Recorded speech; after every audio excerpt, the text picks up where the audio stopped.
नमस्कार दोस्तों, आपका बहुत बहुत स्वागत है एक कदम अध्यात्म की ओर में। दोस्तों, त्रेता युग में बहुत से राक्षस और असुर हुए। रावण और उसका परिवार तो प्रसिद्ध है ही, साथ में उसके और भी राक्षस थे। उन्हीं राक्षसों में से एक था कालनेमी। हिंदू धर्म ग्रंथ रामायण के अनुसार रावण के मामा का नाम मारीच था और मारीच का बेटा कालनेमी बताया जाता है। कालनेमी बहुत ही शक्तिशाली राक्षस था जिसे हनुमान जी ने मारा था। मेघनाथ और लक्ष्मण जी के युद्ध में जब मेघनाथ ने लक्ष्मण जी को शक्ति बाण मारा था, तब लक्ष्मण जी मूर्छित हो गए थे।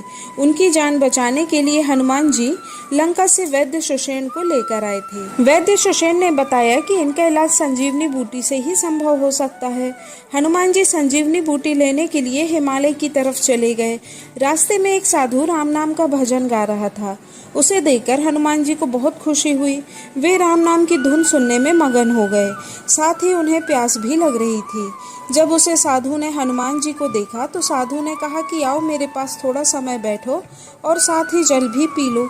हनुमान जी अपना काम बीच में छोड़कर नहीं जाना चाहते थे, लेकिन साधु के बार बार कहने पर वह उसके पास चले गए। उस साधु ने अपनी माया से तालाब, मंदिर, बाग आदि की रचना की थी। यह बहुत ही सुंदर थे। साधु ने कहा, उस तालाब से पानी पी लो और स्नान कर लो। हनुमान जी उसकी बात मानकर परिसर में बने तालाब में स्नान करने के लिए उतरे तो जल में पहले से ही मौजूद एक मगरी ने उनका पैर पकड़ लिया। हनुमान जी ने उस मगरी का वध कर दिया। जैसे ही हनुमान जी ने मगरी का वध किया, मगरी अप्सरा बन गई। अप्सरा ने हनुमान जी को यह बताया कि यह जो साधु के वेश में बैठा है वह मुनि नहीं है, बल्कि एक मायावी राक्षस कालनेमी है। यह जानकर हनुमान जी ने कालनेमी का भी वध कर दिया।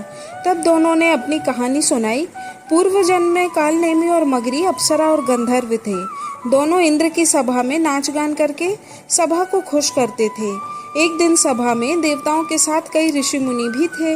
उनके सामने संगीत के साथ दोनों ने नृत्य की प्रस्तुति की तो सभी ने उनकी प्रशंसा की, पर सभा में बैठे दुर्वासा ऋषि ने उनकी प्रशंसा नहीं की। यह देखकर अप्सरा और गंधर्व को यह सोचकर हंसी आ गई कि दुर्वासा ऋषि संगीत व नृत्य के बारे में कुछ नहीं जानते। जब दुर्वासा ऋषि ने दोनों को उन पर हंसते हुए देखा तो उन्हें गुस्सा आ गया। इस पर उन्होंने अप्सरा को मगरी व गंधर्व को राक्षस होने का श्राप दे दिया।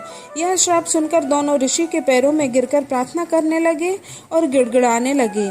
तब दुर्वासा ऋषि ने उन्हें दया करके श्राप से मुक्त होने का उपाय बताया। वह बोले कि त्रेता युग में भगवान राम के दूत हनुमान जी के हाथों तुम दोनों का उद्धार होगा। इस श्राप के कारण ही अप्सरा मगरी और गंधर्व कालनेमी राक्षस बन गया था। इस प्रकार हनुमान जी ने दोनों को मारकर उनका उद्धार किया। वे दोनों वापस स्वर्गलोक चले गए। हनुमान जी ने कालनेमी दैत्य का वध जिस जगह पर किया, आज वह स्थान सुल्तानपुर जिले के कादीपुर तहसील में विजित हुआ महावीरन नाम से सुविख्यात है। इस स्थान पर भगवान हनुमान को समर्पित एक सुप्रसिद्ध पौराणिक मंदिर भी स्थापित है। यहाँ पर भगवान श्री हनुमान जी की स्वयंभू मूर्ति है। कहते हैं कि इस मूर्ति में हनुमान जी का एक पैर जमीन के अंदर है, इस वजह से मूर्ति थोड़ी तिरछी है। मूर्ति को सीधा करने के लिए पैर के पास खुदाई की गई, लेकिन कई फीट तक खोदने के बाद भी उस पैर का पता नहीं चला वह कितनी गहराई में स्थित है। दोस्तों, हनुमान जी बल के सागर और बुद्धि के धाम हैं। उनका रास्ता रोकने के लिए मायावी राक्षस कालनेमी ने बहुत कोशिश की। कालनेमी अपना मनचाहा रूप धारण करने के लिए विख्यात था और साथ ही वह बहुत ही शक्तिशाली भी था। लेकिन हनुमान जी के सामने ऐसे कितने भी राक्षस आ जाएं, उन्हें मृत्यु को प्राप्त होना ही पड़ता है। तो दोस्तों, यह कहानी आपको कैसी लगी?